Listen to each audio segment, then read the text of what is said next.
Dan. Michael Dan De Villa, yan. Sir, Okay, bro, ilang taon na sa barko? 13 years sir. Babyling operator sir, tapos welder. Ngayon rigger sir.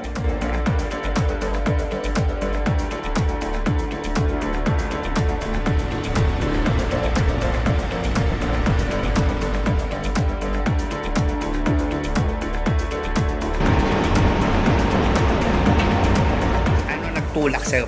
Sir, kailangan sir natin matupad yung ating mga pangarap sir. Tapos siyempre yung mga para sa pamilya sir, mga anak. Yun. 13 taon. Opo sir. Ano na ang napunta natin sa loob ng 13 taon? May bahay sir, tapos sasakyan. Yun!